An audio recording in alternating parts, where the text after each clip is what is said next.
चलो अब बात करते हैं रेस्पिरेशन सिस्टम के बारे में। तो रेस्पिरेशन सिस्टम को अगर हम समझें, रेस्पिरेशन सिस्टम के दो बेस में आएगा, ठीक है। एक तो आएगा ब्रीथिंग, BREATHING, ब्रीथिंग, और सेकंड टॉपिक का नाम है रेस्पिरेशन। समरी बेस्ड स्टडी रखना।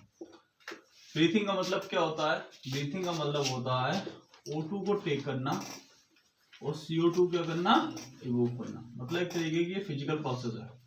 फिजिकल प्रोसेस का मतलब हो गया कि सिर्फ आपने एटमॉस्फेयर से किसी चीज को टेक किया, लंग्स तक गया, और लंग्स से फिर वो चीज दोबारा से वापस हो गई। मतलब O2 को ट्रांसफर होता है लंग्स में, और लंग्स से CO2 को ट्रांसफर होता है एटमॉस्फेयर के अंदर। बट रेस्पिरेशन जो प्रोसेस होती है इसे हम सेलुलर प्रोसेस भी कह सकते हैं, क्योंकि ये जो होता है सेल के अंदर कंप्लीट होती है, ठीक है। और इसमें ग्लूकोज को ऑक्सीजन के साथ रिएक्ट करा के क्या बनाया जाता है, एटीपी का फॉर्मेशन किया जाता है।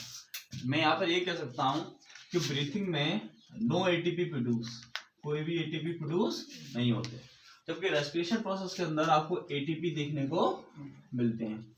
अगर मैं रेस्पिरेशन की बात करूं तो रेस्पिरेशन में मोस्टली 3 प्रोसेस आती हैं। एक आती है एरोबिक, एक आती है एनारोबिक, और एक आती है lack of oxygen.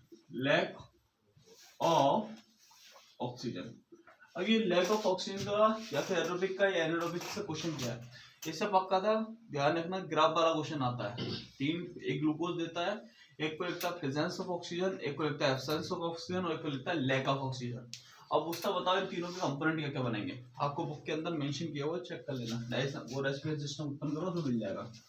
Aerobic respiration की अगर बात करें तो इसमें ग्लूकोज मॉलिक्यूल जो होता है वो ऑक्सीजन की प्रेजेंस पे रिएक्शन करेगा, मतलब कि O2 की प्रेजेंस पे रिएक्शन होती है।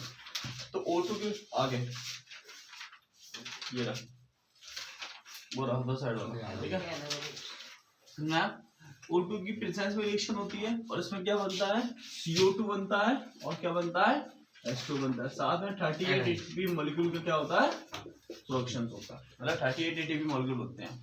जबकि एनारोबिक रेस्पिरेशन की बात करें तो एनारोबिक रेस्पिरेशन किसमें होता है, ये होता है बैक्टीरिया के अंदर। किसमें होता है, बैक्टीरिया के अंदर होता है। और ये बैक्टीरिया के अंदर होने पर इससे बनने वाले जो एटीपी मॉलिक्यूल्स होते हैं वो कितने होते हैं, मात्र 2 होते हैं, ठीक है। कितने एटीपी मॉलिक्यूल प्रोडक्शन होता है, 2। और लैक ऑफ ऑक्सीजन जो होता है वो किसके अंदर प्रोड्यूस होता है, तो लैक ऑफ ऑक्सीजन की बात करें तो ये होती है मसल्स में। कहाँ होती है, मसल्स। तो इंसान ज्यादा हैवी वर्कआउट करता है तो उसको क्या आते हैं, हो जाते हैं, मतलब कि क्रैम्प आना स्टार्ट होते हैं। तो क्रैम्प आने का मतलब क्या होता है कि उस मसल्स के अंदर जितने क्वांटिटी में ऑक्सीजन थी वो तो सब खत्म हो गई। अब उस पे क्या आएंगे, अब उसे ज्यादा क्वांटिटी मतलब कहीं और से क्या चाहिए, ऑक्सीजन चाहिए। तो मसल्स क्या करती है, उसका यूज आपका लैक्टिक एसिड बनाने में करती है। किस बनाने में करती है, लैक्टिक एसिड। लैक्टिक एसिड जब किसी भी बॉडी मसल्स में ज्यादा हो जाता है तो वहां पर क्या आता है, आइडेंटिफिकेशन होता है, आपको दर्द महसूस होगा, और इसीलिए हमसे मसल्स पेन के नाम से भी समझ सकते हैं। तो तीनों की बात समझो, aerobic respiration presence of oxygen, anaerobic respiration absence of oxygen. इसके अंदर बनता है इथाइल अल्कोहल। ध्यान रखना क्वेश्चन आता है फर्मेंटेशन के अंदर कौन सी प्रोसेस होती है, तो फर्मेंटेशन के अंदर प्रोसेस होती है एनारोबिक रेस्पिरेशन। कौन सा होता है, एनारोबिक रेस्पिरेशन, ठीक है। अगर हम बात करें आपके क्या कहते हैं मसल्स में कौन सी प्रोसेस होती है, तो मसल्स में कौन सी प्रोसेस होती है, आपके लैक ऑफ ऑक्सीजन, और क्या मॉलिक्यूल बनते हैं, लैक्टिक एसिड फॉर्म होता है। उसके बाद आता है टॉपिक ऑक्सीजन ट्रांसपोर्टेशन, या फिर क्या है, ऑक्सीजन कैसे मॉलिक्यूल ट्रांसफर किए जाते हैं। तो O2 को ट्रांसफर करने का काम हमारा ब्लड करता है। क्या करता है, ब्लड। ब्लड के अंदर आरबीसी होती हैं, और आरबीसी के अंदर होता है हीमोग्लोबिन।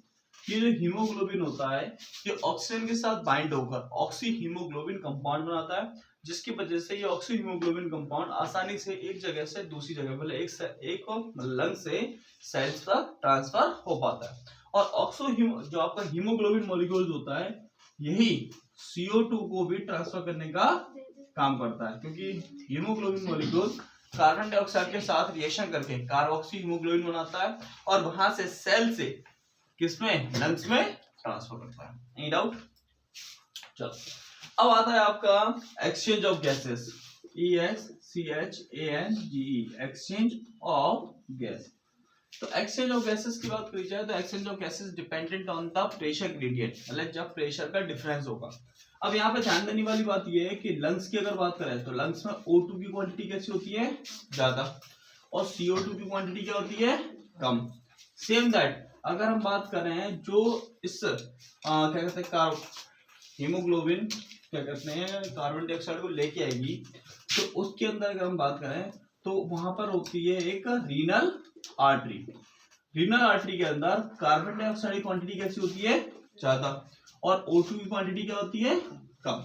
तो यहाँ पर होगा क्या, यहाँ पर होता ये है, यहाँ पर एक प्रोसेस काम करती है, इसका नाम है डिफ्यूजन। क्या नाम करती है, डिफ्यूजन। डिफ्यूजन के थ्रू रीनल आर्टरी में कार्बन डाइऑक्साइड जो है वो ट्रांसफर हो जाता है कहाँ पर, लंग्स में, और डिफ्यूजन प्रोसेस के थ्रू जो ऑक्सीजन होता है वो ट्रांसफर हो जाता है लंग्स से कहाँ पर, रीनल आर्टरी में। समझना है, मतलब कि हम ये कह सकते हैं प्रेशर चेंज होने की वजह से आसानी से मॉलिक्यूल जो होते हैं वो क्या हो जाते हैं, एक्सचेंज हो जाते हैं। कार्बन डाइऑक्साइड ट्रांसफर हो जाएगा लंग्स में और ऑक्सीजन ट्रांसफर हो जाएगा कहाँ पे, ब्लड में।